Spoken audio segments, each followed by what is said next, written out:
नमस्कार दोस्तों, आप सभी का फिर से एक बार बहुत बहुत स्वागत है मेरे चैनल मिथिका में, जहां मैं आप लोगों को ऐसी नई नई कहानियां सुनाती हूं जो आपने पहले कभी नहीं सुनी होंगी। तो चलिए आज की कहानी शुरू करते हैं। और आज मैं आप लोगों को सुनाने जा रही हूँ कहानी हर्मेस की। माया टाइटन एटलस की बेटी थी। जब देवताओं के राजा ज़्यूस और माया मिले तो हर्मेस का जन्म हुआ। जब हर्मेस पैदा हुए तो माया ने उसे एक गुफा में छुपा कर रखा, मगर एक दिन जब उसकी माँ थक कर सो गई, हर्मेस मौका देखकर गुफा से बाहर निकल गए।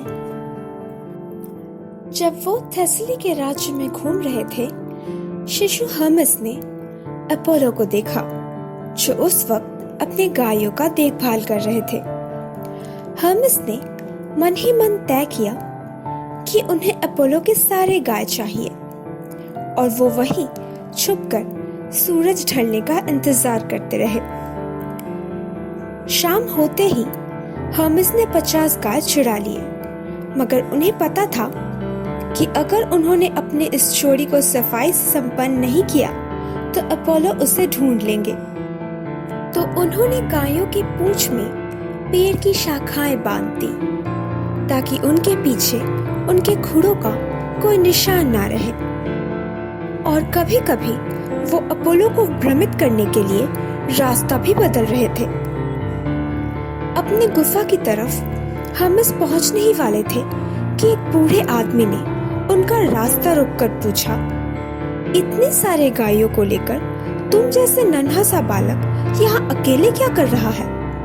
अब हर्मेस के पास इस बात का कोई जवाब नहीं था, तो उन्होंने उस बूढ़े आदमी से कहा, मैं तुम्हें एक गाय दे दूंगा अगर तुमने किसी से भी ना कहा कि तुमने मुझे इस रास्ते से जाते हुए देखा है। बूढ़े आदमी ने कहा, ठीक है, मुझ पर भरोसा रखो, मैं किसी से भी नहीं कहूंगा।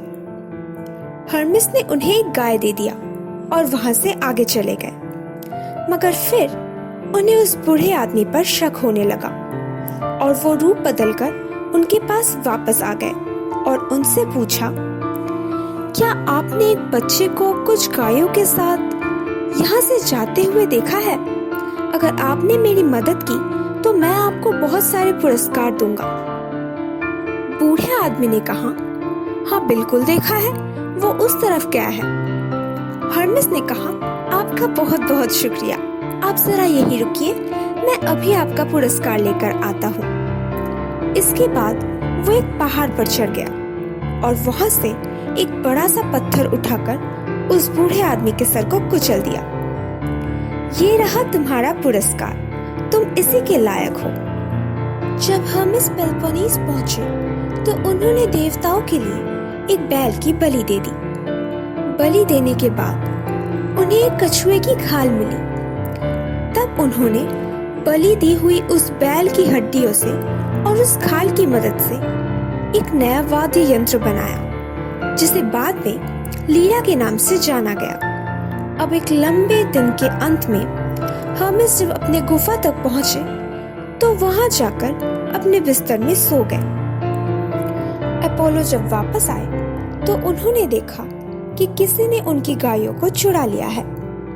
बहुत ढूंढने के बाद भी जब कुछ पता ना चला, तब उन्होंने अपनी शक्तियों का इस्तेमाल किया, जिसकी वजह से छुपे हुए सारे निशान उनके सामने आ गए और वो हर्मेस की गुफा तक पहुंच गए, जहां बालक हर्मेस चैन की नींद सो रहा था। अपोलो ने माया से कहा कि वो हर्मेस को जगाकर उससे पूछे कि उसने उनकी सारी गायों को कहाँ छुपा कर रखा है। माया गुस्से में आकर बोली, तुम्हें दिख नहीं रहा मेरा बेटा कैसे चैन की नींद सो रहा है? इतना छोटा सा शिशु ये सब कैसे कर सकता है? मैं तुम्हारी बातें नहीं मानती। अपमानित और क्रोधित अपोलो ने कहा, मुझे नहीं पता ये सब उसने कैसे किया, मगर मुझे पता है कि ये उसी का काम है। माया ने अपोलो का मजाक उड़ाते हुए कहा, तो क्या तुम मुझसे ये कहना चाहते हो कि ओलंपस के इतने बड़े देवता को एक छोटे से बच्चे ने चकमा दे दिया?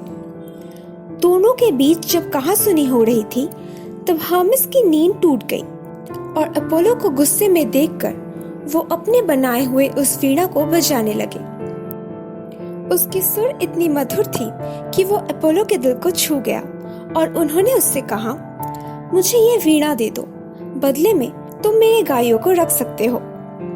हर्मेस से उस वीणा को पाने के बाद अपोलो ने उसे और भी कई सारे तोहफे दिए, जिनमें से एक है हर्मेस का सर्पदंड। मगर अपोलो से इतनी सफाई से चोरी करने वाली बात चारों तरफ फैल गई और ग्रीक मैसेंजर गॉड होने के साथ साथ हर्मेस चोर और ठगों के भी देवता बन गए। तो दोस्तों, कैसी लगी आप लोगों को आज की कहानी? अगर अच्छी लगी हो तो प्लीज इसे लाइक कर दीजिए। नीचे कमेंट सेक्शन में लिखकर जरूर बताइएगा कि आप लोगों को कैसा लगा। और प्लीज प्लीज प्लीज मेरे चैनल को सब्सक्राइब कर दीजिए। और हाँ, अपने दोस्तों के साथ शेयर करना बिल्कुल मत भूलना।